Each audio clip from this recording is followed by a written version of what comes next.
Comparative politics यानी तुलनात्मक राजनीति। तुलनात्मक राजनीति पॉलिटिकल साइंस की वो ब्रांच है जिसमें कि हम बहुत सारी गवर्नमेंट्स का कंपैरिजन करते हैं, तुलना करते हैं और ये जानने की कोशिश करते हैं कि अभी तक जो भी गवर्नमेंट रही है या जो भी पॉलिटिकल सिस्टम रहा है, कोई भी इंस्टीट्यूशन रहा है, वो कितना अच्छा काम किया है, उसने किस मेथड से उसने काम किया है और दुनिया के अलग अलग हिस्सों में कौन कौन से तरीके के सिस्टम्स अभी भी रन कर रहे हैं। तो ये कंपैरेटिव पॉलिटिक्स बेसिकली पॉलिटिक्स के अंदर जितने भी सिस्टम हैं उनके बारे में एक तुलनात्मक यानी कंपैरेटिवली एनालिसिस करता है। अब इसमें सबसे पहले देखते हैं कि इसमें क्या क्या हम स्टडी करने वाले हैं। तो कंपैरेटिव पॉलिटिक्स में हम पॉलिटिकल एक्टिविटीज़ को ज़्यादा ध्यान देंगे। पॉलिटिकल एक्टिविटीज़ का क्या काम है?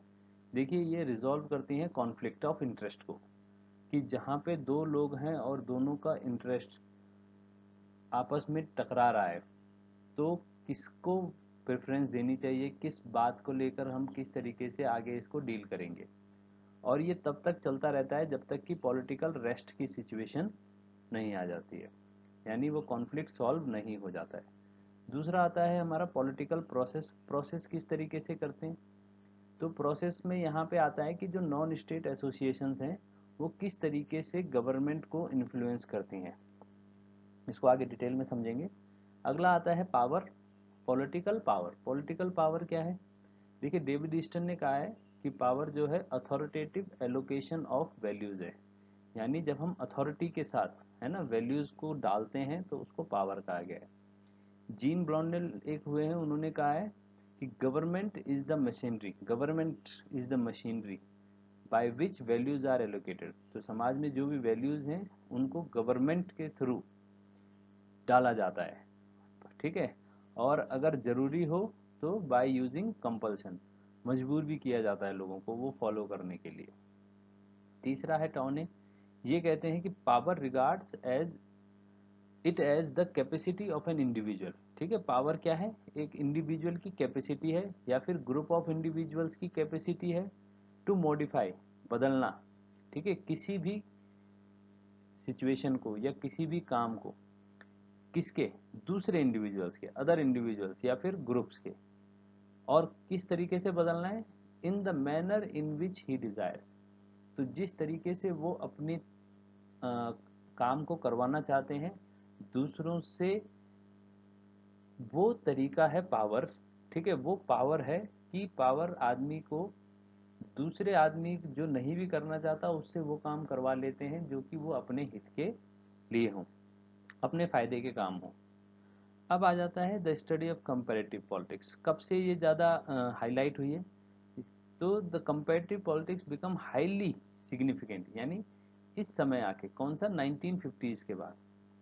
और इसमें क्या था? Study of comparative political phenomena यानी राजनीति में जो भी हो रहा है उसको अध्ययन किया जा रहा था। फ्रॉम स्टडी ऑफ गवर्नमेंट, ठीक है, शुरुआत गवर्नमेंट से हुई, उसके बाद पॉलिटिकल सिस्टम की, ये पूरा सिस्टम है क्या, पॉलिटिक्स किस तरीके से काम करती है। ठीक है, तो हिस्टोरिकली जब ऐतिहासिक तौर पे इसको तीन भागों में बांटा गया, अनसोफिस्टिकेटेड, सोफिस्टिकेटेड और इंक्रीजिंगली सोफिस्टिकेटेड।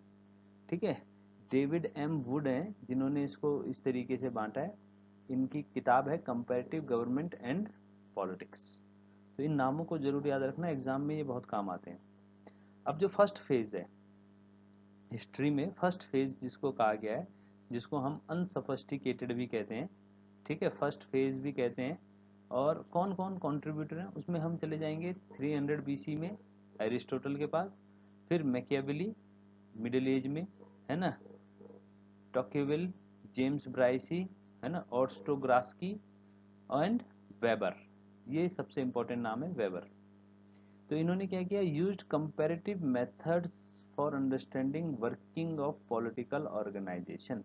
इन्होंने सिंपली कंपैरिजन किया है, ठीक है, मतलब दो दो सिस्टम को पकड़ा और उनको कंपैरिजन करना शुरू कर दिया, ए और बी, कि इनके बीच में क्या चीज़ें सिमिलर हैं क्या चीज़ें सिमिलर नहीं है, सिंपल कंपैरिजन किया। इसमें एरिस्टोटल का आता है कि एरिस्टोटल ने लगभग 158 कॉन्स्टिट्यूशंस को स्टडी किया है। पेपर में कई बार पूछा गया है ये। तो एरिस्टोटल ने 158 संविधानों को स्टडी किया है, तो इसीलिए इनको माना जाता है कि ये कंपैरेटिव पॉलिटिक्स के भी जो फादर हैं वो यही हैं।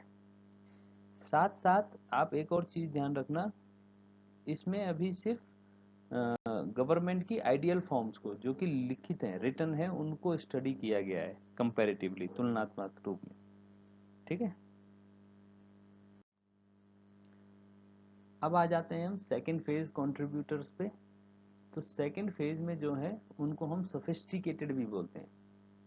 ठीक है, Samuel H Beer, M Haas, Bernard Ulam और आर सी मैक्रिडिस। तो इन्होंने क्या किया, कंपैरेटिव मेथड का यूज़ किया to study the different political institution. अब इन्होंने प्रॉपरली पॉलिटिकल इंस्टीट्यूशंस को स्टडी किया, और ये एक प्रकार के यथार्थवादी हैं, यानी रियलिस्टिक हैं, रियलिस्ट हैं, यानी एक्चुअल में जो सिस्टम है उसको स्टडी कर रहे हैं, यानी कि गवर्नमेंट की डिफरेंट ऑर्गेनाइजेशंस को किस तरीके से वो काम करती हैं, किस तरीके से वो कनेक्टेड रहती हैं। इसीलिए इन नामों को आप पब्लिक एडमिनिस्ट्रेशन का जो लोक प्रशासन का जो भाग है पबएड का, उसमें भी आप इन नामों को देखेंगे, क्योंकि ये एडमिनिस्ट्रेटिवली क्या सरकार किस तरीके से काम करती है, ये सिस्टम किस तरीके से वर्क करता है, उसको ये स्टडी करते हैं। इसके बाद आता है थर्ड फेज कंट्रीब्यूटर या इंक्रीजिंगली सोफिस्टिकेटेड। ये इसी का एक हाईली एक्टिव जो लोग हैं, और उसमें और डीपली जिन्होंने स्टडी किया है इसको, वो लोग आएंगे। इसमें डेविड ईस्टन आएंगे, जिन्होंने बाद में इनपुट आउटपुट और गेट कीपर्स का जो वो है मेथड है उसके बारे में बताया है। गैब्रियल आलमंड आएंगे, जेम्स कॉलमैन आएंगे, इन्होंने इनपुट आउटपुट फंक्शन की बात की है। कार्ल ड्यूश, इनका ज़रूर याद रखना, साइबरनेटिक्स लैंग्वेजेस के बारे में इन्होंने कहा है। इसके अलावा जो कुछ लोग हैं, जैसे पॉवेल हो गया, हेरोल्ड लासवेल हो गया, रॉबर्ट ढाल हो गए, लूसियन पाई हो गया, सिडनी वर्बा, मेयन विनर, इन लोगों ने जो है inter related sets of concept, यानी इनके जो भी कॉन्सेप्ट हैं वो आपस में इंटर रिलेट करते हैं। एक जो बात कह रहा है वही दूसरा आदमी भी कह रहा है, वही तीसरा भी कह रहा है। तो और हर बात में जो भी नई जो बात निकल के आती है उसका कहीं ना कहीं लिंक पीछे वाले की किसी न किसी और जो थियोरी है उससे रहता है। तो ये भी इसमें इम्पोर्टेंट है। इसके बाद आएगा एक्सटीन। एक्सटीन जो है वो लेट 19th सेंचुरी के हैं और इन्फ्लुएंस्ड बाय प्रिमिटिव पॉजिटिज्म। इनके साथ इसका नाम जोड़ा जाएगा, प्रिमिटिव पॉजिटिज्म। ठीक है, a perspective on comparative politics past and present, ये इनकी किताब है। ठीक है, ये किताब का नाम है, एक्सटीन की किताब का नाम याद रखिएगा। इसके अलावा कुछ और नाम है, जैसे आमन की किताब है political theory and political science. Leo straws, what is political philosophy. Fukuyama की जो है एंड ऑफ हिस्ट्री, फेमस किताब। ठीक है, after the disintegration of the second socialist world. तो ये इम्पोर्टेंट हैं, इन नामों को याद रखिए। इसके बाद आ जाता है कैरेक्टरिस्टिक्स ऑफ थर्ड फेज। ये जो थर्ड फेज है इसकी क्या विशेषताएं हैं, क्योंकि देखिए सबसे ज़्यादा हम इसी को पढ़ने वाले हैं, और इसको हम देखेंगे कि किस तरीके से हाईली इवॉल्व है, क्योंकि ये लेटेस्ट है। तो एनालिटिकल है, ज़्यादा मतलब एनालाइज कर रखा है, और एम्पेरिकल इन्वेस्टिगेशन है, यानी scientific based, science based investigation है, हर चीज़ के पीछे कॉज एंड इफेक्ट है। Study of infrastructure. देखिए इंफ्रास्ट्रक्चर क्या है पॉलिटिक्स में, जैसे गवर्नमेंट का सिस्टम क्या होता है, पॉलिटिकल पार्टीज कैसे रन करती हैं, प्रेशर ग्रुप कैसे काम करते हैं, तो इन सब के बारे में ये पॉलिटिकल इंफ्रास्ट्रक्चर है हमारा। इसके अलावा emphasis on the study of developing societies. ठीक है, तो जैसे जैसे सोसाइटीज़ नई नई इवॉल्व हो रही है 1950 के बाद, क्योंकि इम्पीरियलिज्म ख़त्म हो रहा है और नई सोसाइटीज़ डेवलप हो रही हैं, जिसमें कि सबके सामने एक एग्जाम्पल है, एक मतलब रोल मॉडल है डेमोक्रेसी, लोकतंत्र का। तो उसको किस तरीके से हर देश ने अपने अपने हिस्टोरिकल बैकग्राउंड के साथ साथ अपनी करंट पोजीशन को देखते हुए डेमोक्रेसी को अडॉप्ट किया, तो इसकी भी एक स्टडी इसमें मिलती है। Focus on interdisciplinary approach. Interdisciplinary मतलब एक सब्जेक्ट को किस तरीके से दूसरे से लिंक रहता है, इसके बारे में इन्होंने बताया, जिसमें आता है sociology, political anthro, political economics, है ना, साइको पॉलिटिकल, नेचुरल साइंस, जैसे बायोलॉजी। तो ये सब चीज़ें कहीं ना कहीं पॉलिटिक्स को इन्फ्लुएंस करती हैं, इसलिए इसको इंटरडिसिप्लिनरी तरीके से पढ़ा गया है। अब आ जाता है इसमें सबसे लास्ट और सबसे इम्पोर्टेंट, ये जो नई साइंस निकल के आई या कंपैरेटिव पॉलिटिक्स की जो नई थियोरी निकल के आई, ये वैल्यू फ्री है। वैल्यू फ्री मतलब इसमें कोई आइडियलिस्टिक सोच नहीं है, इसमें कोई प्री अजम्पशंस नहीं है कि नहीं ऐसा होना चाहिए ऐसा। प्योर साइंस बेस्ड है, एम्पेरिकल एविडेंस बेस्ड है, तो इसलिए इसको वैल्यू फ्री कहा गया है कि इसमें कोई मूल्य आधारित नहीं है। अगर कोई बात अमेरिका में सही है तो वो बात इंडिया में भी सही है, वही बात अफ्रीका के किसी भी देश में सही है। यानी उसमें वैल्यूज़ बहुत ज़्यादा इम्प्लीमेंट नहीं की गई हैं पॉलिटिक्स को लेकर। हाँ, सोसाइटल इन्फ्लुएंस जरूर हो सकता है लेकिन वैल्यूज़ नहीं है। ठीक है, इसलिए ये बहुत इंपॉर्टेंट है पॉलिटिकल थियरी। और अगला जो नाम है जेम्स ब्राइस का, इन्होंने कहा था the time seems to have arrived. इन्होंने ये कंपैरेटिव पॉलिटिक्स के लिए कहा है कि the time seems to have arrived when actualities, है ना, जो सही मायने में गवर्नमेंट की हकीकत है, इन इट्स वेरियस फॉर्म्स, है ना, अलग अलग तरीके से, शुड बी इन्वेस्टिगेटेड, इन्वेस्टिगेट करना चाहिए अब हमें। तो जेम्स ब्राइस इसमें इंपॉर्टेंट नाम है। ठीक है,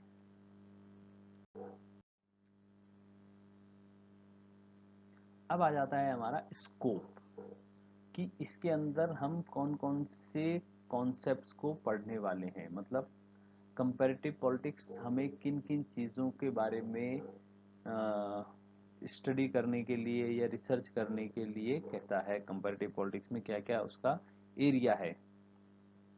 तो सबसे पहले scope of comparative government, government है, डिफरेंट पॉलिटिकल सिस्टम है, और इंस्टीट्यूशंस एंड उसके किस तरीके से फंक्शन है।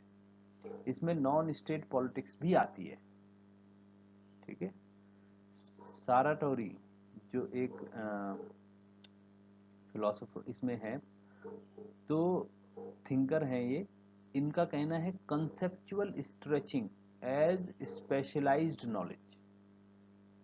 ये इनका कोट है इसको लेकर कि कंपैरेटिव पॉलिटिक्स क्या है, कंसेप्चुअल स्ट्रेचिंग है एंड स्पेशलाइज्ड, मतलब स्पेशलाइज्ड नॉलेज है। अच्छा, कर्टिस क्या कहते हैं? कर्टिस कहते हैं the study of comparative politics is at the heart of contemporary political science. यानी पॉलिटिकल साइंस का जो दिल है आज के समय वो कंपैरेटिव पॉलिटिक्स की स्टडी है।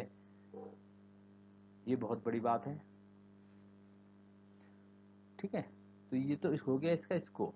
अब आ जाते हैं हम अप्रोच। अप्रोच मतलब होता है कि हम किसी भी चीज़ को पढ़ने से पहले, समझने से पहले उसकी तरफ हमारा क्या नज़रिया है, किस नज़रिए से हम उसको देखना चाह रहे हैं। जैसे कि एग्जाम्पल लीजिए, एक कंपनी है पतंजलि। अब पतंजलि कंपनी को हम, इसको अप्रोच समझिए किसको कहते हैं।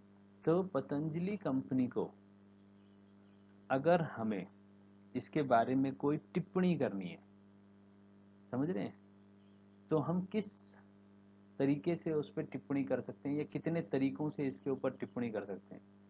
तो एक अप्रोच हो सकता है कि हम देखें कि क्या ये कंपनी इंडियन है या वेस्टर्न है या फिर किसी अन्य देश की है।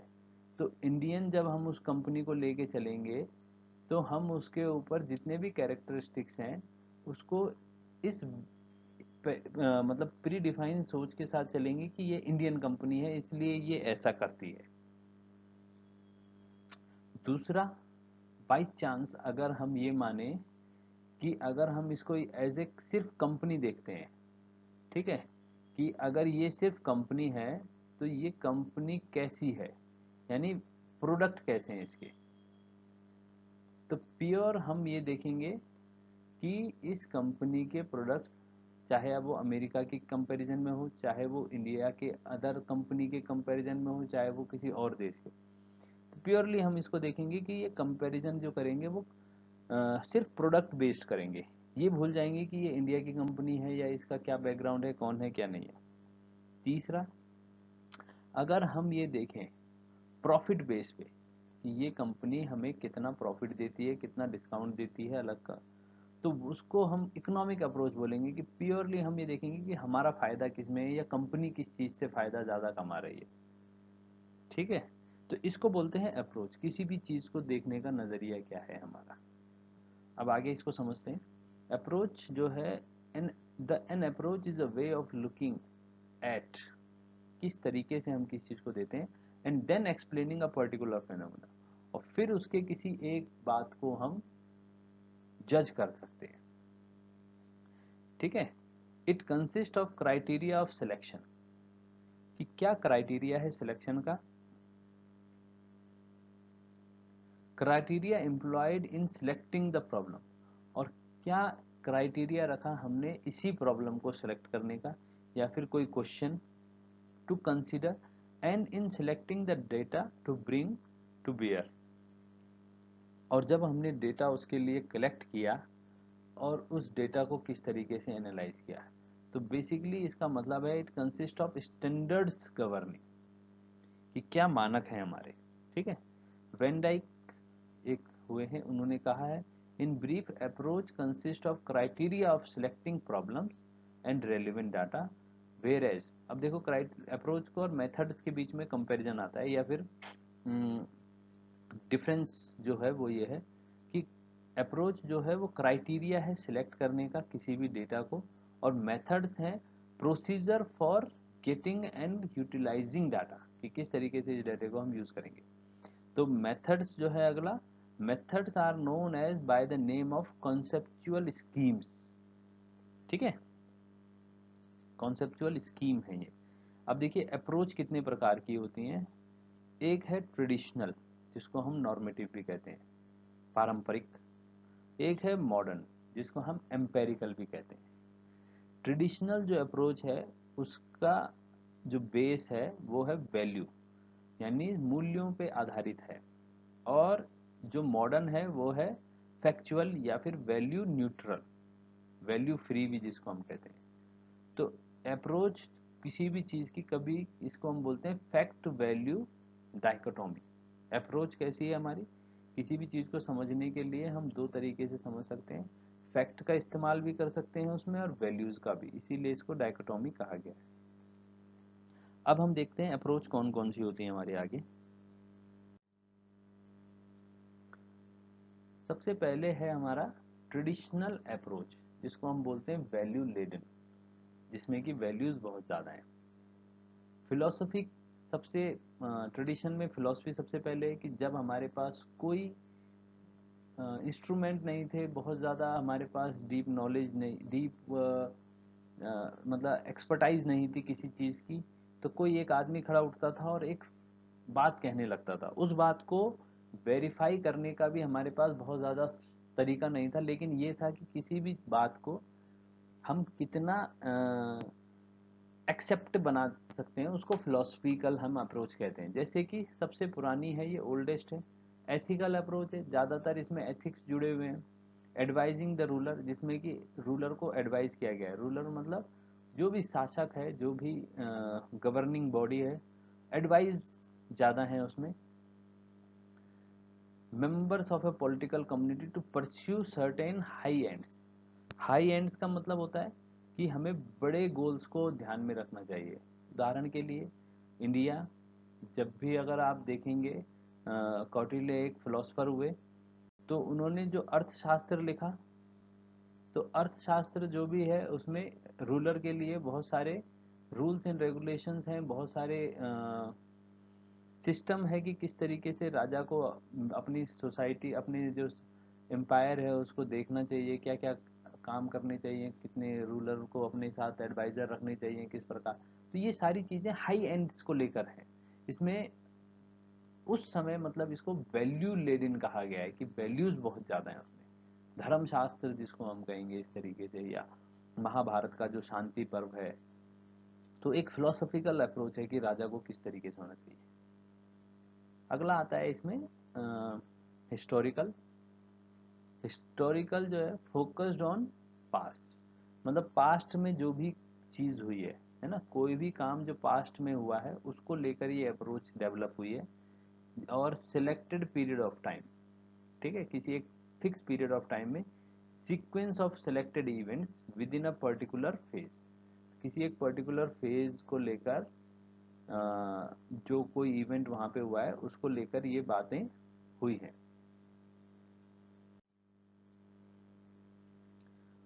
तो इसमें जो एक्सप्लेनेशन है तो उसमें क्या होगा, जो एक पर्टिकुलर पीरियड के लिए जो एक्सप्लेनेशन होगी, पर्टिकुलर फेज के लिए जो एक्सप्लेनेशन होगी, वो किसी न किसी हिस्ट्री से बेस्ड होगी, ठीक है। और वो institution and tending to be, जो भी एक्सप्लेनेशन होगा वो उसी बेस पे आएगा।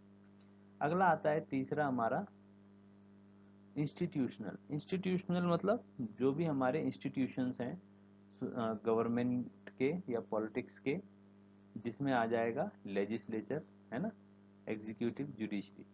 इसके अलावा और क्या इंस्टीट्यूशन है, पार्टी सिस्टम है, इंटरेस्ट ग्रुप है, एंड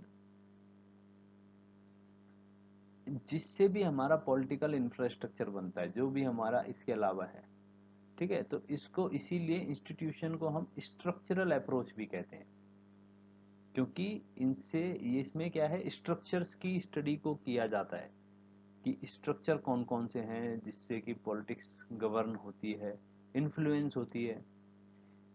और इसमें इंडिविजुअल का जो रोल है उसको इग्नोर किया जाता है। इसमें हम बेसिकली जो स्ट्रक्चर्स हैं, जो बड़ी बड़ी गवर्निंग बॉडीज हैं, उनको पढ़ा जाता है। इवन इनफॉर्मल स्ट्रक्चर्स या फिर सब स्ट्रक्चर्स को भी स्टडी नहीं किया जाता, यानी जो कि लीगली एग्जिस्ट नहीं करती हैं उनको नहीं पढ़ते हैं। अगला है, इसी को फिर हम लीगल भी कहते हैं कि politics mixed up with legal process and institutions, themes of law, justice. तो ये लीगल होता है, लीगल अप्रोच है, लीगली क्या सही है क्या नहीं है। इसके बाद जो आता है सेकंड अप्रोच, जो कि आज की अप्रोच है, इसको हम बोलते हैं मॉडर्न अप्रोच। इसमें फैक्ट्स बहुत ज़्यादा हैं, फैक्ट्स के बेस्ड ये पूरी अप्रोच है। डेविड ईस्टन ने इसे कहा है प्योर साइंस, इसको याद रखिएगा, प्योर साइंस बोला है इसको। अच्छा, मॉडर्न अप्रोच में क्या है, मैंने बताया था कि इंटरडिसिप्लिनरी चीज़ें बहुत ज़्यादा हैं।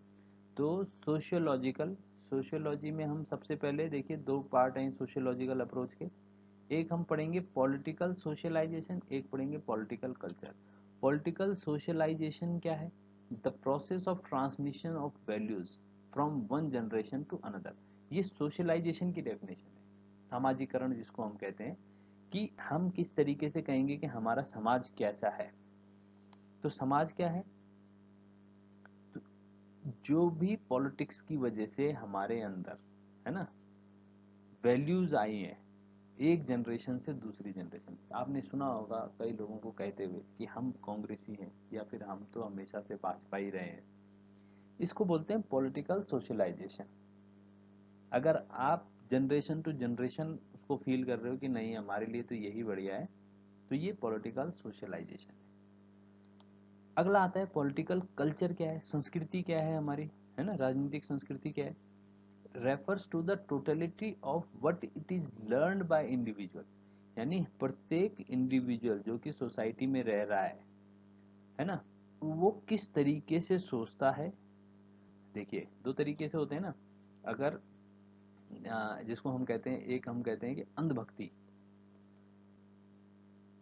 अंधभक्ति जो है वो आज के कंटेक्स्ट में आप यूज करते हैं, तो और एक पर्टिकुलर पार्टी के कंटेक्स्ट में हम यूज करते हैं।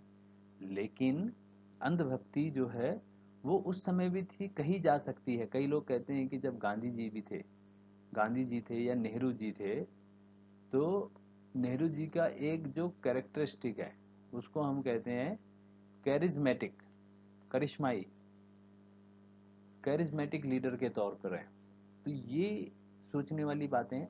तो हमेशा से गांधी जी, जबकि नेहरू जी इस बात को हमेशा विरोध करते थे कि आप बिल्कुल अंधभक्ति मत करो किसी भी नेता की, चाहे वो मैं ही क्यों ना हूँ। तो ये उनकी खूबसूरती थी। ठीक है। तो आप किस तरीके से सोचते हो सोसाइटी के मेंबर रहते हुए, आप गवर्नमेंट को किस तरीके से देखते हो? क्या आप गवर्नमेंट को उसके काम के बेस पे एनालिसिस करते हो, या गवर्नमेंट किस तरीके से किसी धर्म के बेस पे या जाति के बेस पे या रीजन के बेस पे आप उसको एक्सेप्ट करते हो या रिजेक्ट करते हो? ये सब पॉलिटिकल कल्चर है हमारा। इसके बाद आ जाता है साइकोलॉजिकल। साइकोलॉजिकल है ना, मनोवैज्ञानिक। The point of security of life and material possessions as a motivating force. तो मोटिवेटिंग फोर्स क्या है? देखिए, साइकोलॉजिकल यानी मनोविज्ञान। मनोविज्ञान में आदमी क्या दिमाग से सोच रहा है पॉलिटिक्स को लेकर, अगर वो सिर्फ अपने फायदे को लेकर सोचता है। ठीक है। और ये बेसिक सी चीज़ें हैं कि आदमी कभी भी किसी पॉलिटिकल पार्टी को ये देख के सोचे कि मेरा फ़ायदा, या मैं जिस समाज में रह रहा हूँ समाज का कितना फ़ायदा कर रहे हैं, या हमारे पास इस सरकार में रहते हुए या इस गवर्नमेंट की वजह से कितना ज़्यादा धन इकट्ठा हुआ है।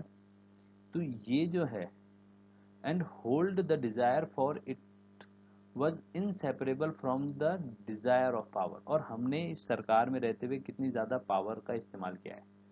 तो इसको हम कहेंगे कि ये साइकोलॉजिकल अप्रोच है, क्योंकि political science as a study of power, ठीक है, ये डब्ल्यू ए रॉबसन का विचार है।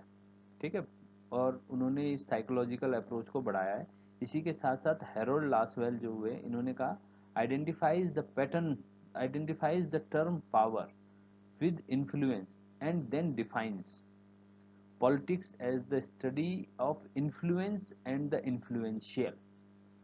इन्फ्लुएंस एंड द इन्फ्लुएंशियल, यानी हैरोल्ड लासवेल ने कहा है कि पॉलिटिक्स क्या है?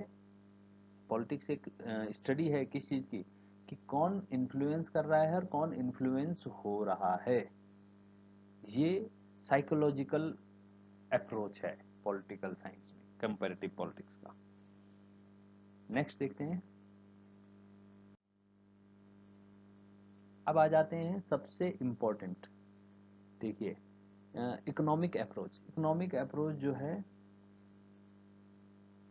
इकोनॉमिक्स में दो नाम बहुत फेमस हैं, कार्ल मार्क्स और एंजल्स।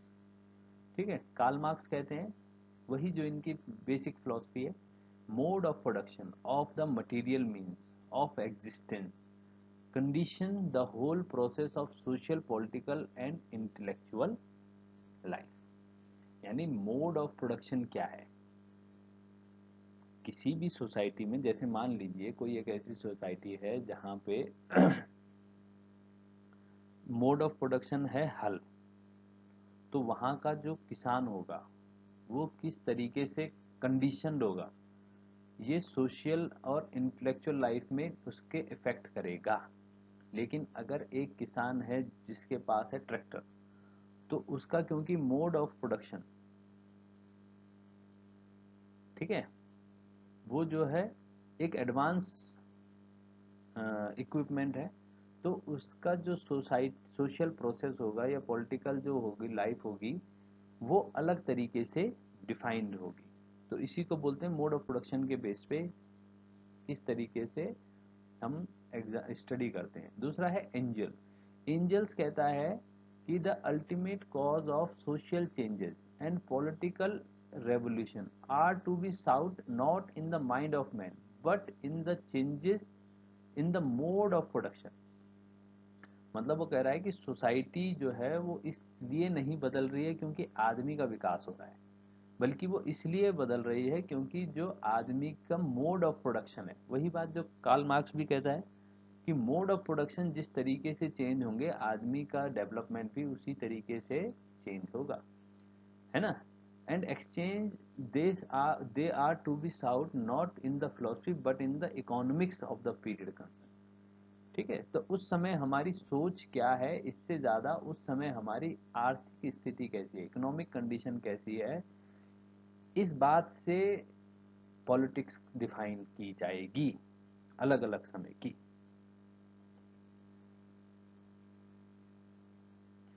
अब आते हैं हम क्वांटिटेटिव अप्रोच, यानी कि मात्रात्मक। इसमें क्या है, प्योर सिर्फ स्टैटिस्टिकल डाटा है, ठीक है, न्यूमेरिकल डाटा है, सो एज टू इम्पार्ट, ठीक है, exactitude to the process of describing and analysing a political phenomena. देखिए, किसी भी चीज़ को, पॉलिटिकल फिनोमेना को जब तक हम नंबर्स में डिफाइन नहीं करेंगे, हर बार आपने देखा होगा कि नंबर्स का पॉलिटिक्स में बहुत इंपॉर्टेंट रोल है, तो क्वांटिटेटिव अप्रोच बहुत इंपॉर्टेंट है, क्योंकि हो सकता है कि फिलॉसफी कुछ और कह रही हो, है ना, सोसाइटी कुछ और कह रही हो, लेकिन जैसे हम देखते हैं कि किसी भी पॉलिटिक्स में जब भी चुनाव आने वाले होते हैं, तो हमेशा वो एक सर्वे ले आते हैं कि इतने परसेंट लोग ये कहना चाह रहे हैं, इतने परसेंट ये हो सकता है वो जितने लोग आपको मिले वो उस सर्वे में अलग तरीके से बात कर रहे हो, लेकिन क्वांटिटेटिव जो होता है वो सबसे एक्यूरेट होता है आदमी को कन्विंस करने के लिए कि हाँ ऐसा है। इसके बाद आता है सिस्टम। सिस्टम जो है उसमें हम स्ट्रक्चरल फंक्शनल अप्रोच को भी देखेंगे, इनपुट आउटपुट को भी देखेंगे, ठीक है। Very popular in recent time, आज के समय में सबसे ज़्यादा पॉपुलर है bounded regions in space and time, space time, ठीक है। स्पेस टाइम है involving interchange among their parts which are associated in functional relationship, emphasis on cross cultural studies with an interdisciplinary focus. तो ये system approach है, system की बात की जाती है। जैसे इंडिया में एक पॉलिटिकल पार्टी है, एक पॉलिटिकल पार्टी पाकिस्तान में है, एक बांग्लादेश में है, एक चाइना में है, तो हैं सारी पॉलिटिकल पार्टी, लेकिन इन पॉलिटिकल पार्टीज के बीच में क्या अंतर है, भले ही सबको उनकी गवर्नमेंट को उनके लोगों ने चुना है, लेकिन क्या लोगों का उनके ऊपर उतना ही विश्वास है अपने लीडर के ऊपर। तो ये सारी चीज़ें, सिस्टम किस तरीके से काम करता है, और इंटरडिसिप्लिनरी है, ठीक है, उसका और इवन अलग अलग कल्चर्स को लेकर भी स्टडी करना है, तो ये सब चीज़ें इसमें आती हैं। ये बहुत इंपॉर्टेंट है, आगे बहुत एक्सप्लेन्ड आएगा ये।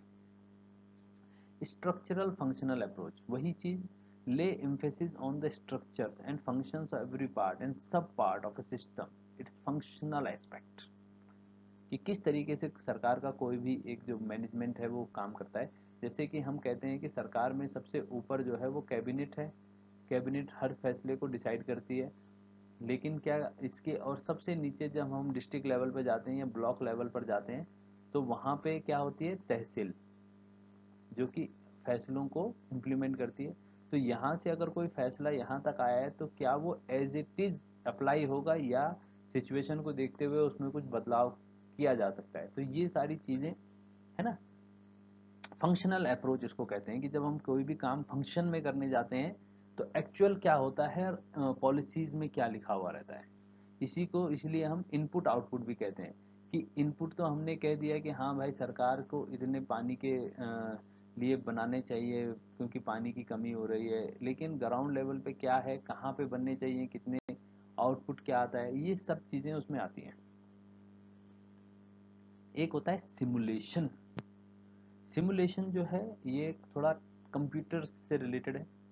इसमें क्या है, बोरोड फ्रॉम नेचुरल साइंस, ठीक है, जैसे बायोलॉजी हो गया। साइबरनेटिक्स, साइबरनेटिक्स में ये आता है। साइबरनेटिक्स का नाम हमने पहले भी सुना था। It means study with the help of image या कंस्ट्रक्शन ऑफ मॉडल बिल्डिंग। तो जो इमेज जो है या वो है, इसको लेकर हम कहते हैं, ये अप्रोच ऐसी है। इसमें क्या होता है, political communication app by car approach है by Karl Deutsch. Karl Deutsch की ये अप्रोच है ना, कार्ल ड्यूश इसके बहुत इम्पोर्टेंट जो थ्योरिस्ट हैं उनको कहा गया है। इसके बाद आता है बिहेवियरल, ये सबसे ज़्यादा आज के टाइम पे चल रहा है, मॉडर्न है, एम्पेरिकल बेस्ड है ना, best manifestation in the trend of behaviourism society में। जैसे इसको इस तरीके से समझिए कि एक पॉलिटिकल पार्टी का एक कोई लीडर है, वो और उसी पॉलिटिकल पार्टी में एक दूसरा लीडर है वो, उन दोनों के काम करने में क्या अंतर है? भले ही दोनों के पीछे एक ही गवर्नमेंट है, ठीक है, एक ही पॉलिटिकल पार्टी से आते हैं, लेकिन अप्रोच, बिहेवियरल अप्रोच इसी को कहा जाता है। जैसे मान लीजिए नितिन गडकरी किसी काम को कर रहे हैं या राजनाथ सिंह किसी काम को कर रहे हैं, दोनों में क्या उनके डिपार्टमेंट में काम करने का फर्क आएगा अगर हम दोनों की पोजीशन को चेंज कर दें, तो उसको बोलते हैं बिहेवियरल अप्रोच, ठीक है। और इसी में लास्ट में आएगा मार्क्सियन, मार्क्स के बारे में, जो कि हमने ऊपर भी देखा, state being the central theme of political science, inevitable consequences of class contradiction, यानी क्लास कॉन्ट्रडिक्शन तो होगा ही स्टेट के अंदर। It treat state as instrument of exploitation, Marxist कहते हैं ये कि स्टेट जो है वो इंस्ट्रूमेंट है ना, देश एक इंस्ट्रूमेंट है क्लास को एक्सप्लॉइट करने का, and operation by the one class over another, एक क्लास का दूसरी क्लास के ऊपर ऑपरेशन है, इसमें जाति नहीं है, इसमें क्लास है, वर्ग है, down the class over another, ठीक है। Character of state can not come to an end until the classless society is culminated in the stateless condition of life. तो जो मार्क्सिस्ट का यूटोपिया है या जो फाइनल गोल है कि एक क्लासलेस सोसाइटी जब तक नहीं बनेगी तब तक हम इसको, स्टेट जब तक एग्जिस्टेंस करेगा तो हम उसको ये मानेंगे कि ये स्टेट है, ये एक सोसाइटी का एक जो वर्ग है, यानी एक क्लास है, उसका हमेशा एक्सप्लॉयटेशन कर ही रहा है। ये मार्क्सियन अप्रोच है। अब आते हैं मार्क्स जर्मन आइडियोलॉजी क्या है। In a communist society where nobody has exclusive sphere of activity, यानी वो कह रहा है कि जब एक ऐसी कम्युनिस्ट सोसाइटी आ जाएगी, यूटोपिया है ये, एकदम मतलब ख्याली पुलाव है, जहाँ पे कि हर कोई क्या हो जाएगा बराबर, where each can become accomplished in any branch he wishes, society regulates the general production, society के कहा कंट्रोल में आ जाएगा, प्राइवेट हट जाएंगे, thus make it possible for me to do one thing today and another thing tomorrow, यानी आज मैं ये करना चाहूँ तो आज ये करूँ, कल वो करना चाहूँ तो वो करूँ, जो भी मेरी कैपेसिटी है। To hunt in the morning, to fish in the afternoon, ये बहुत इंपॉर्टेंट है, इसको समझ लेना। ये कई बार कोट आ जाता है कि ये किसने कहा है, मार्क्स ने, मार्क्स की एक किताब है जर्मन आइडियोलॉजी, उसमें इसने ये बात कही है ना। To hunt in the morning, to fish in the afternoon, rear cattle in the evening, है ना, जानवरों को शाम को मैं अपना जो पशु होंगे उनको पालन करूंगा, और क्रिटिसाइज आफ्टर डिनर, और शाम को जब खाना खाएंगे तब किसी न किसी की आलोचना करेंगे, just as I have a mind, जैसा मेरा दिल कहे, without ever becoming a hunter, fisherman, shepherd और क्रिटिक, और उनमें ये सब तो मेरी एक्टिविटीज हैं, मैं वो इनमें से कुछ भी नहीं हूँ, अपने आप को मैं इनमें से कुछ भी नहीं बनूंगा।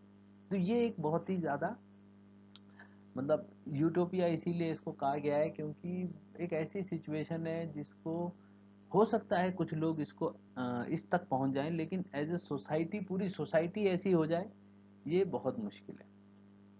अब आते हैं मार्क्सिस्ट में जो अगले वो हैं, जो मार्क्सिस्ट को प्रैक्टिकली करने वाले जो आदमी हैं, लेनिन, ठीक है। लेनिन ने कहा imperialism is the final stage of capitalism, कि इंपीरियलिज्म जो है वो हाइट है कैपिटलिज्म का। अगर कहीं कैपिटलिज्म नहीं दिख रहा है लेकिन राजा दिख रहा है, यानी प्राइवेट प्लेयर नहीं दिख रहा है कोई लेकिन राजा दिख रहा है, तो वो भी एक हाईएस्ट स्टेज है। और इंपीरियलिज्म का मतलब है कि जब हम अपने आसपास के देशों को एज ए कॉलोनी इस्टेब्लिश करना शुरू कर देते हैं अपने फायदे के लिए, तो वो इंपीरियलिज्म है। इसमें एक हुए हैं मॉरिस डोव, जिनका कहना है कि capitalism has grown into world system of colonial operation, ठीक है, financial strangulation of the overwhelming majority, of the population of the world by A handful of advance countries. तो ये एक उन्होंने बहुत अच्छी एक्सप्लेनेशन दी है कैपिटलिज्म को लेकर।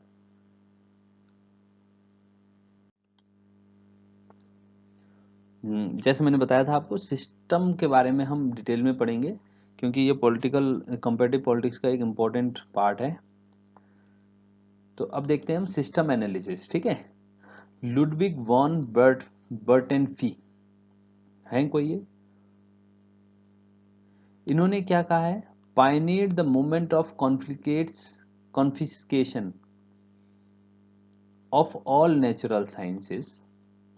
इनकी थियोरी है जनरल सिस्टम रिसर्च इन 1956, ठीक है। इन्हीं के साथ एक दूसरे हैं डेविड आफ्टर।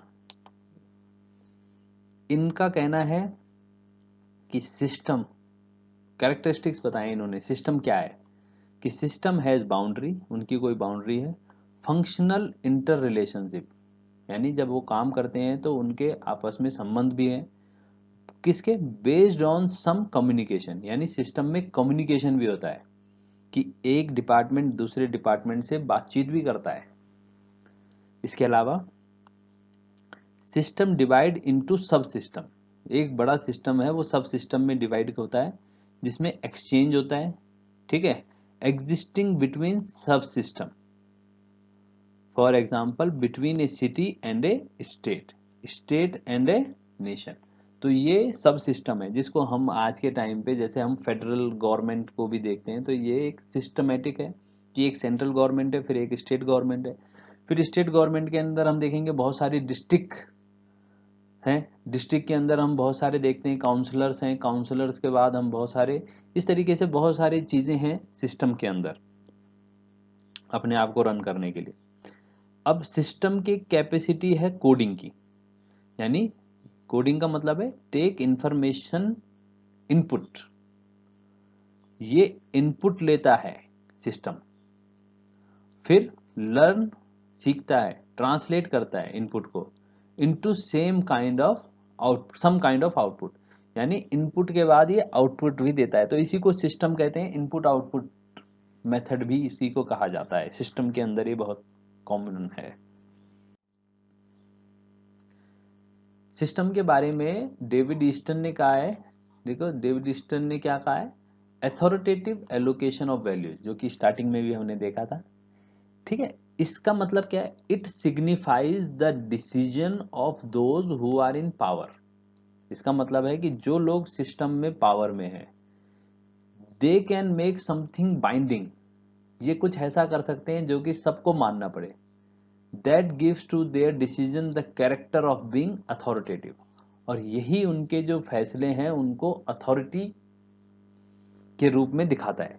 उदाहरण के लिए, है ना, जब 2017 में क्या हुआ था, 17 में या 16 में नोटबंदी हुई थी, है ना, तो हमने क्या किया था, 500 और हमारी गवर्नमेंट ने 1000 के जो ओल्ड नोट्स थे, ओल्ड करेंसी नोट्स थे, उनको इनवैलिड या फिर लीगल टेंडर से हटा दिया था। तो ये एक अथॉरिटेटिव है, इसमें गवर्नमेंट ने जो भी काम किया उससे लोगों को पहले नहीं पूछा गया। अब सरकार को यही लगता है कि हमने ना पूछ के हमें एक ऐसा हमला हम करने वाले थे जिससे कि बहुत सारी चीजें सुधर जाती।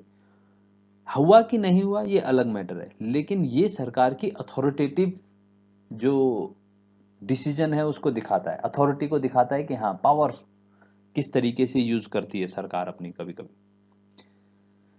The term value Eastern may be identified with that of economists who take value as a token of price or worth. Thus, allocation of worth is made by the decision of men in power. इसका मतलब simple ये कहने का है कि value क्या है, value तो एक इकोनॉमिक टर्म है, ठीक है, लेकिन जब हम उसको पॉलिटिक्स में देखते हैं तो वैल्यू क्या है, किसी भी डिसीजन को लेने के बाद जो उसका इम्पैक्ट होने वाला है, उसकी क्या अहमियत है, तो वो डिसाइड करने के लिए जब हम किसी आदमी जो भी पावर में है ना, उनके वो डिसाइड करते हैं। तो उसको ये ऊपर जो अथॉरिटेटिव एलोकेशन ऑफ वैल्यूज है वो बताया गया है कि हम किस चीज को वैल्यू करते हैं। Like a living system the political system has responding and self-regulating mechanism by which it can change, correct and read just its process and structure।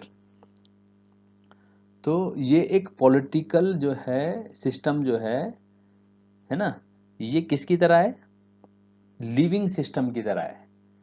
कि जैसे हमारे शरीर को अगर आप खाना देंगे अच्छा, तो वो अच्छा रिस्पॉन्स देगा, पावर जनरेट करेगा। अगर आप उसको खराब खाना देंगे तो वो बीमार हो जाएगा। तो ये एक लिविंग सिस्टम है। सेम इसी तरीके से पॉलिटिक्स भी है, वो पॉलिटिकल सिस्टम भी एक लिविंग सिस्टम की तरह काम करता है कि अगर उसमें इनपुट गलत चले जाएंगे तो जो वो रिजल्ट देगा या जो वो एनालिसिस देगा बाद में या उसके बेस पे जो डिसीजन लेगा, उससे सरकार देश का बहुत नुकसान होगा। ठीक है, और अगर हमारे इनपुट अच्छे रहेंगे तो आउटपुट भी पॉजिटिव रहेगा। तो ये लिविंग सिस्टम की तरह काम करता है। Political system is dynamic affair on an account of feedback mechanism. तो फीडबैक मैकेनिज्म जो है इसका बहुत ज़बरदस्त है। Capable of transmitting information of a positive और a negative character to the system. यानी सरकार या सिस्टम के लिए क्या सही है क्या गलत है, पॉजिटिव क्या है नेगेटिव क्या है, ये फीडबैक मैकेनिज्म जो है सर को किसी भी सिस्टम का, वो बहुत इम्पोर्टेंट है। और उसी से सरकार को पता चल जाता है कि क्या उसको नेक्स्ट स्टेप लेना है। ओपन सिस्टम है अगला जो इसकी कैरेक्टर है। ओपन सिस्टम है ना, अमेंडेबल है टू द इन्फ्लुएंस और एनवायरमेंटल फैक्टर। यानी सोसाइटी को देखते हुए, लोगों के भावों को देखते हुए अमेंड हो जाता है। जैसे कि अभी एक एग्जांपल है कि बांग्लादेश के किसी प्लेयर को आईपीएल में हमने ले लिया था, लेकिन बाद में इसके ऊपर जब कुछ लोगों ने आपत्ति की तो उस प्लेयर को छोड़ना पड़ा, ठीक है, टीम के द्वारा। तो ये अमेंडेबल है। नेक्स्ट आता है environment, intra societal force societal force place within political system clashes between or among the rulers or adoption और रिजेक्शन।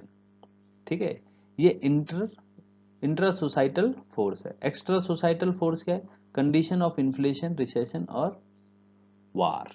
तो जो हमारे कंट्रोल में है, एनवायरनमेंट मतलब जो हमारे आसपास जो हो रहा है, तो जो हमारे कंट्रोल में है उसको किस तरीके से हम अडॉप्ट करते हैं, रिजेक्ट करते हैं, ये इंट्रा सोसाइटल फोर्स है।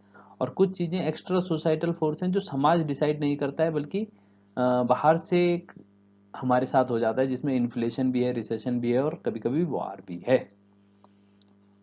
System always remain subject to challenge from forces operating in the environment.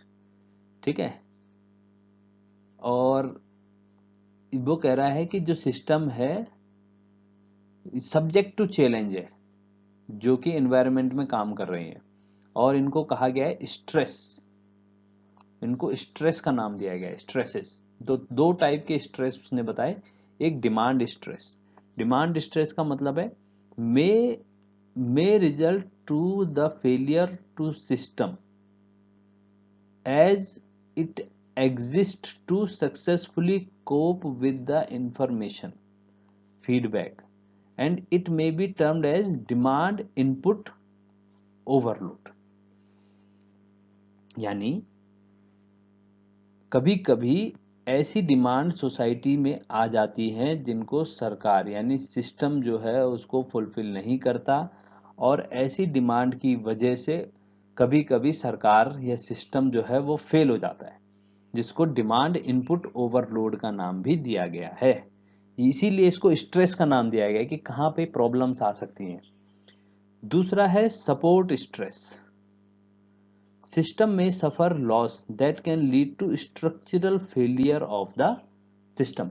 यानी जो सिस्टम का स्ट्रक्चर है, जैसे मान लीजिए एक गवर्नमेंट अपने आप में कुछ भी नहीं है, उसके बहुत सारे डिपार्टमेंट्स हैं, एजुकेशन है ना, डिफेंस है ना, और फॉरेन अफेयर है। तो अगर बाई चांस कोई एक भी डिपार्टमेंट फंक्शंस करने में इनकेपेबल हो जाता है या फिर बहुत प्रॉब्लमेटिक हो जाता है, तो पूरी गवर्नमेंट को यहाँ पे क्या हो जाता है, प्रॉब्लम आ जाती है, पूरी गवर्नमेंट वहाँ पे फेल होने की कगार पे आ जाती है। तो इसको बोलते हैं स्ट्रक्चरल फेलियर। ठीक है, सिस्टम में अगर एक भी जो उसका अंग है वो अच्छे से काम नहीं कर रहा, तो पूरा स्ट्रक्चरल फेल होने की सिचुएशन आ जाती है। आइए अब समझते हैं सिस्टम को। देखिए सिस्टम कैसे काम करता है। सिस्टम के बारे में कहा गया है कि सिस्टम जो है वो एनालिटिकल सिस्टम है, ना कि कोई फिजिकल सिस्टम। इसको हम छू नहीं सकते, है ना, सिर्फ समझ सकते हैं। दूसरा आता है कंस्ट्रक्ट्स को लेकर, किस तरीके से बना होता है। होमोलॉजिकल है, यानी जो लॉजिक एक जगह अप्लाई होगा वही लॉजिक दूसरी जगह भी अप्लाई होगा। इसी को आइसोमॉर्फिज्म कहा जाता है सिस्टम की भाषा में, 1 to 1 कॉरेस्पॉन्डेंस बिटवीन ऑब्जेक्ट्स। तो इसको इस तरीके से समझें कि मानिए एक ए सिस्टम है, एक बी सिस्टम है, दोनों किस तरीके से अगर कोई बात ए पे लागू होती है तो वही बात बी पे भी लागू होगी। तो इसको होमोलॉजिकल सिस्टम कहा जाता है कि वही लॉजिक इस पे भी अप्लाई करना पड़ेगा उसको समझने के लिए। इसी के साथ इंटरलॉकिंग है, वर्टिकल और हायरार्किकल एसोसिएशन बताया गया है। तो वर्टिकल कैसा है कि इसने इस तरीके से बताया कि अगर मान लीजिए सबसे ऊपर एक कोई देश है, तो उस देश का एक पूरा सिस्टम होगा, उस देश के अंदर जो बहुत सारे डिफरेंट स्टेट्स होंगे उनका एक सिस्टम होगा जो कि इससे कनेक्टेड होगा, और इससे कहीं ना कहीं वो ऑर्डर्स लेगा या इसी को फॉलो करेगा। उसके बाद स्टेट्स के अंदर बहुत सारे डिस्ट्रिक्ट्स होंगे, तो वो डिस्ट्रिक्ट कनेक्टेड होंगे इससे, और स्टेट से कहीं ना कहीं वो ऑर्डर लेंगे या इन्फ्लुएंस्ड रहेंगे। और उसके बाद ब्लॉक, और इसके बाद बहुत सारे विलेजेस। तो इस तरीके से ये इंटरलॉक्ड है, मतलब कहीं। और इसको हायरार्किकल है कि ऊपर से नीचे की तरफ ही इसमें जो है वो सिस्टम में काम होता है। अगला है इंटरडिसिप्लिनरी। इंटरडिसिप्लिनरी का मतलब आसान है। इंटरडिसिप्लिनरी मतलब कि जैसे मान लीजिए कोई एक सिस्टम है, मान लीजिए कोई एजुकेशन सिस्टम है, तो एजुकेशन सिस्टम को रन करने के लिए सिर्फ एजुकेशन से रिलेटेड चीज़ें ही, मतलब ये सिर्फ एजुकेशन डिपार्टमेंट का काम नहीं होगा, इसके साथ साथ क्या आएगा, डिपार्टमेंट इसको, जैसे अगर हमें इसमें बहुत सारे टीचर्स चाहिए काम करने के लिए, तो डिपार्टमेंट ऑफ पर्सनल ट्रेनिंग वगैरह ये डिपार्टमेंट इसमें होगा। अगर हमें नए लोग हायर करने हैं तो फाइनेंस डिपार्टमेंट उसको अप्रूव करेगा। तो ऐसे बहुत सारे डिपार्टमेंट होते हैं। जब कोई भी एक काम करना होता है तो वो अकेले फ्री, मतलब अकेले काम नहीं करता है, इंटरडिपेंडेंट होता है, और इसीलिए इसको इंटरडिसिप्लिनरी सिस्टम कहा गया है।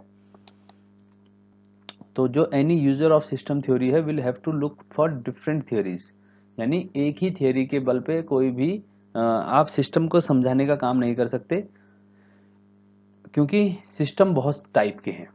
ठीक है, तो डिफरेंट डिफरेंट थियोरीज हमें चाहिए। अवॉइड एक्सट्रीम पर्टिकुलराइजेशन, यानी एक्सट्रीम पर्टिकुलराइजेशन मतलब किसी एक पॉइंट, एक ही चीज़ को बहुत ज़्यादा फोकस या रिजिड नहीं करना है सिस्टम में, ये बहुत इंपॉर्टेंट है। इन सोशल एंड पॉलिटिकल फॉर्मुलेशन, ठीक है। हाईली पर्टिकुलराइज मॉडल, अगर कोई मॉडल ऐसा बन गया है जो हाईली पर्टिकुलराइज्ड है, किसी एक चीज़ के ऊपर बहुत ज़्यादा फोकस है, तो वो क्या करेगा, जनरलिटी और रेलिवेंट, जो जनरलिटी होती है, जो कॉमन सेंस होता है उसके अंदर, वो कॉमन एलिमेंट जिसको हम कहते हैं वो खत्म हो जाता है उसमें से, और relevant to any specific problem of social science. और किसी, देखो एक ही प्रॉब्लम नहीं है, प्रॉब्लम बहुत सारी प्रकार की हैं, तो हर प्रॉब्लम्स के लिए एक अलग प्रकार का एक सोल्यूशन हो सकता है। तो इसलिए जो पर्टिकुलर प्रॉब्लम है, ये स्पेसिफिक प्रॉब्लम है, उनमें ये अप्लाई नहीं होगा। अगला है रिसर्चर। रिसर्चर्स को क्या करना चाहिए, रिसर्चर्स को अडॉप्ट करना चाहिए गोल्डन मीन, गोल्डन मीन और मिडल कोर्स। ठीक है, कापलान कहता है act like a balancer. Morton Kaplan, बहुत important, act like a balancer, इसको याद रखिएगा। एसपी वर्मा जो है वो मॉडर्न पॉलिटिकल थियोरी इनकी किताब है, ये कई बार पूछ लेते हैं। अब देखते हैं हम डेविड ईस्टन जो है वो सिस्टम को किस तरीके से एनालाइज करते हैं। इनकी एक मोनूमेंटल, मतलब इनका एक काम है बहुत important, system analysis of political life, जो पब्लिश हुई थी 1965 में। इसमें इन्होंने बताया है, देखिए कैसे है। एक तो ये एम्पेरिकल बेस्ड पॉलिटिकल थियोरी है, ठीक है, ईस्टन की। और इसके क्या क्या फीचर हैं, इसमें इन्होंने क्या क्या बातें को बताया। Unified theory of politics capable of explaining behaviour of both nation and international political system, ठीक है, देयर कंपैरिजन एज वेल। तो एक थ्योरी दो जो कि नेशन पे भी अप्लाई हो और इंटरनेशनल लेवल पे भी अप्लाई हो। और ऐसा नहीं कि वो particular nation to nation different हो जाए। जो चीज़ इंडिया में सही है वो इंडिया के बाहर भी अप्लाई होनी चाहिए। तो वो जो पॉलिटिकल सिस्टम है वो उन्होंने दिया है। इसके बाद दूसरा कैरेक्टरिस्टिक है to study the primarily those condition under which political system are maintained over a period of time. तो इसको समझने के लिए जो बेसिक कंडीशन उन्होंने रखी है कि कोई भी पॉलिटिकल सिस्टम के बारे में अगर आपको समझना है तो उसके लिए एक पीरियड ऑफ टाइम चाहिए। ये नहीं कि आज कुछ है, कल कुछ और है, परसों कुछ और है, तभी उसको समझा जा सकता है। टू डील विद कंडीशंस, और ऐसी कंडीशंस को हमें उसमें डील करना पड़ेगा, यानी उसके बारे में एक्सप्लेन करना पड़ेगा। नेसेसरी फॉर एग्जिस्टेंस और continuation of a political system, कि जो उसके एग्जिस्टेंस, कोई पॉलिटिकल सिस्टम अगर इस्टेब्लिश्ड है तो क्यों है, उसके एग्जिस्टेंस में किस किस चीज़ का रोल है, और वो किस तरीके से रन कर रहा है पॉलिटिकल सिस्टम, ये उसके बारे में हमें स्टडी करना पड़ेगा। और लास्ट इसमें बताता है to keep study of politics at an autonomous level. ठीक है, ऑटोनोमस लेवल पे, यानी कोई इन्फ्लुएंस्ड नहीं होना चाहिए आदमी। Since it is the study of, देखिए इट, क्योंकि अथॉरिटेटिव एलोकेशन ऑफ वैल्यूज जो डेविड ईस्टन कहते हैं, और ये अथॉरिटेटिव एलोकेशन ऑफ वैल्यूज जो स्टार्टिंग में बताया था कि इन्फ्लुएंस किससे है, ये है power, distribution and use of power. किसी भी सिस्टम में पावर किस तरीके से रन होती है, किस तरीके से हैंडल की जाती है, किसको डिस्ट्रीब्यूट की जाती है, ये सब पावर बेस्ड है।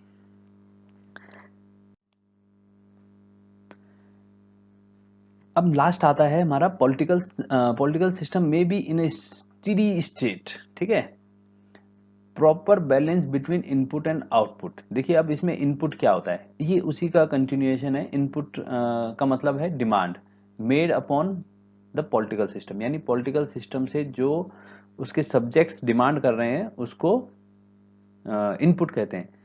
दूसरा सपोर्ट क्या होता है, support are the those process और structure which give to it the capacity to cope up with the demands made upon, यानी ये वो प्रोसेस है। सपोर्ट जिसको कहते हैं कि अगर मान लीजिए किसी गांव में कोई स्कूल की डिमांड है, या किसी शहर में किसी यूनिवर्सिटी की या कॉलेज की डिमांड है, तो उसको सपोर्ट कौन करेगा, या उसका सपोर्ट सिस्टम क्या होगा, कैसा स्ट्रक्चर उसको सपोर्ट कर सकता है। तो वही लोग जो कि अगर मान लीजिए बहुत ज़्यादा पढ़े लिखे लोग हैं, 12वीं पास लोग हैं और शहरों में घूम रहे हैं और उनको एडमिशन नहीं मिल रहा है, तो ये उसकी सपोर्ट को, यानी उसकी इनपुट यानी डिमांड को सपोर्ट करेगा।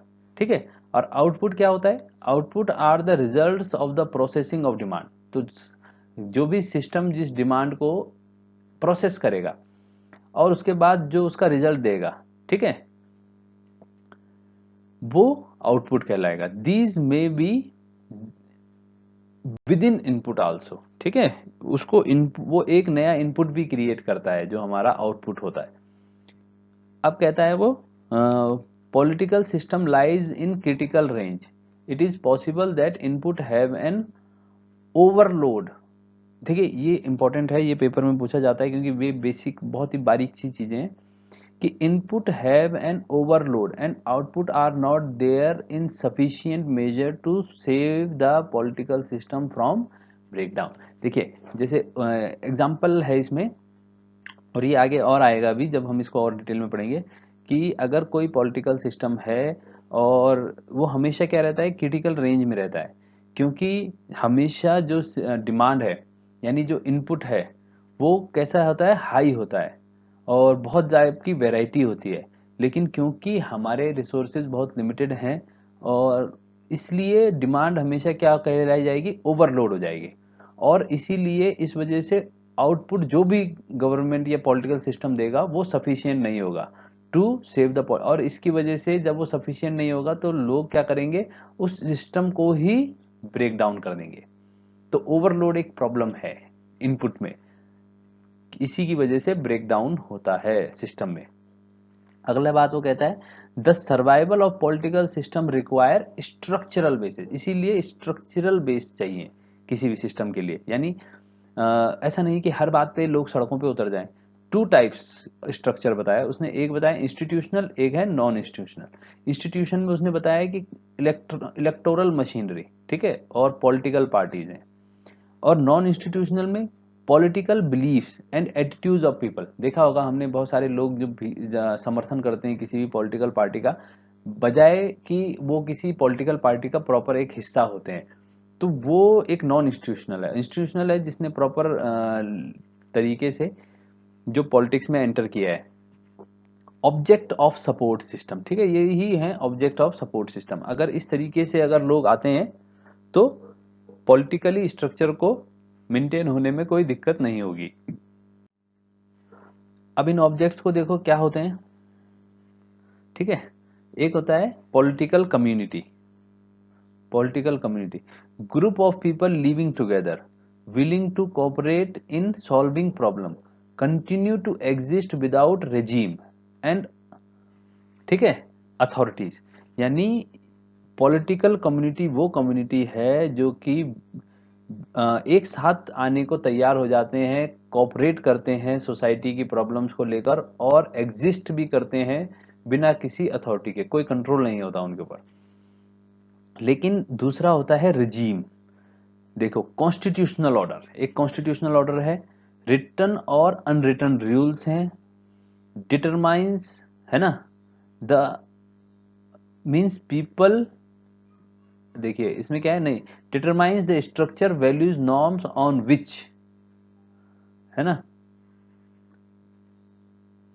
Entire organisation of government is based. तो ये डिसाइड करेंगे कि क्या होगा, ये रजीम है। देखिए हमने कई बार हम सुना है कि रजीम रही है ये वो, तो इसको रजीम कहते हैं। और तीसरा है जिसको अथॉरिटीज कहते हैं। अथॉरिटीज क्या होता है, means people who are interested with the work of allocating values authoritatively. तो जिन लोगों को ये काम दिया गया है कि उनको वो वैल्यूज सोसाइटी में डालनी है, और वो भी अथॉरिटेटिवली, वो अथॉरिटी है। तो ये इस तरीके से सिस्टम होता है। अगला है पॉलिटिकल सिस्टम। क्या है, subsystem such as mediating group that are involve in decision making process. These are there are several organizations and groups that play their part in the political process without drawing the characteristic of political organization। इसीलिए political system में हम देखेंगे, इसीलिए eastern ने उन्हें कहा है para political system. इसको समझ के रखना, याद भी रखना, पैरा पॉलिटिकल सिस्टम। ईस्टर्न कह रहा है इस चीज को कि कई ग्रुप्स ऐसे बन जाते हैं जिसको हम कहते हैं जैसे वुमेन्स का ग्रुप है, या फिर किसानों का ग्रुप है, या फिर जिसको हम प्रेशर ग्रुप भी कहते हैं। ये पॉलिटिकल सिस्टम का एक बहुत इंपॉर्टेंट पार्ट है जो कि सपोर्ट सरकार को करते हैं, है ना, और डिसीजन मेकिंग प्रोसेस में इन्वॉल्व होते हैं, इन्फ्लुएंस करते हैं इसी से। और ये इसीलिए डीवन ईस्टर्न ने इनको पैरा पॉलिटिकल सिस्टम कहा है। तो आगे हम नेक्स्ट वीडियो में और भी नए नए टॉपिक्स पे एक्सप्लोर करेंगे। आज के लिए इतना ही, थैंक यू।